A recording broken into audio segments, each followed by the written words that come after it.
On ne te force jamais vraiment. Personne ne te menace, personne ne crie. On te dit juste, c'est mieux pour toi, c'est plus sûr, tu comprendras plus tard. Et sans t'en rendre compte, tu poursuis un rêve qui n'a jamais été le tien. Tu avances, tu obéis, tu réussis même parfois, mais au fond, quelque chose sonne faux. Ce n'est pas la peur de l'échec qui te fatigue, c'est de réussir une vie que tu n'as pas choisie. Cette histoire est pour ceux qui se sentent perdus, non pas parce qu'ils sont incapables, mais parce qu'ils sont sur le mauvais chemin. Voici Lucas, 19 ans. Il vient de terminer le lycée.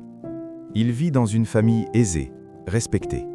Son père dirige un grand cabinet d'architecture, sa mère enseigne à l'université. Tout semble tracé, sauf lui. Lucas est intelligent, discret, observateur. Mais depuis des mois, il dort mal. Il ressent une lourdeur étrange quand on parle de son avenir. Tout le monde le voit ingénieur ou architecte, comme son père. Lui ne ressent rien. Chaque dîner ressemble à un entretien d'orientation. On parle d'université, de carrière, de prestige. Lucas sourit. Il acquiesce. Mais à l'intérieur, il se sent seul. Il n'ose pas dire qu'il n'aime pas les plans, les calculs, les bâtiments. Un soir, son père, Marc, remarque son silence. Il ne se fâche pas, il ne fait pas de reproches. Il dit simplement « Avant que tu choisisses, j'aimerais que tu fasses quelque chose pour moi. » Il lui confie une mission étrange.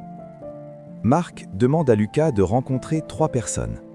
3 personnes très différentes, qui ont réussi, mais pas de la même manière.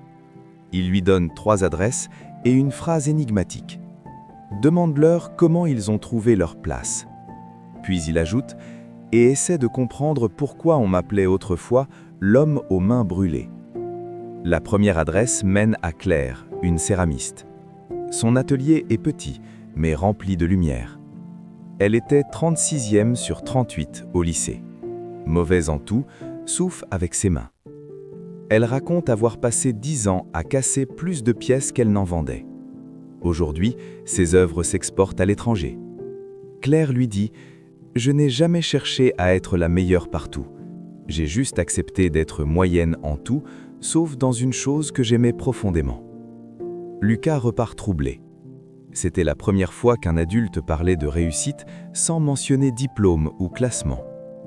La deuxième adresse est un garage bruyant. Hugo, mécanicien, ancien cancre notoire. Toujours dernier de la classe. Il adorait démonter des objets, pas les livres.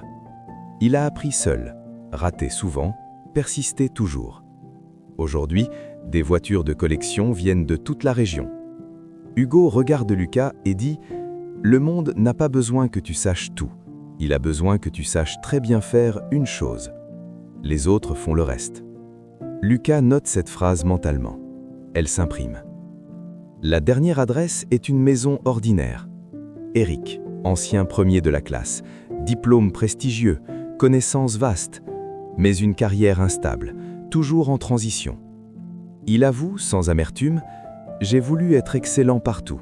Je ne suis devenu indispensable nulle part. » Eric conclut « L'excellence n'aime pas la dispersion.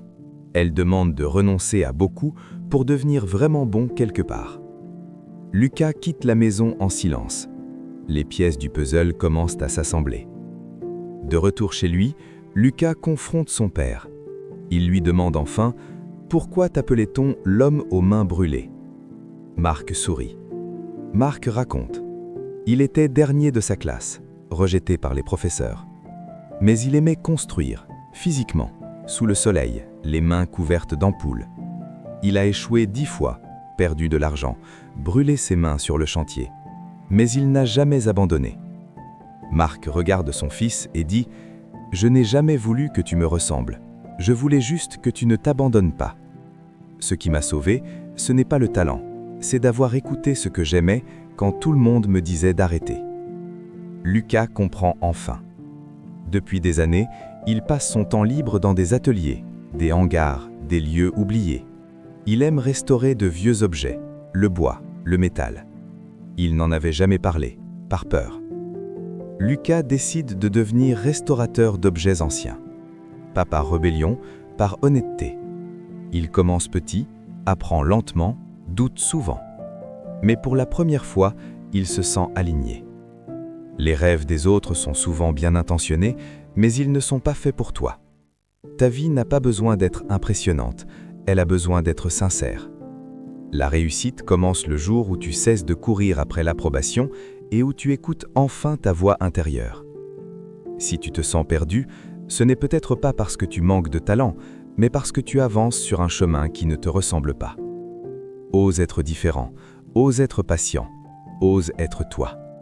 Et si cette histoire t'a parlé, partage-la avec quelqu'un qui vit peut-être le rêve d'un autre.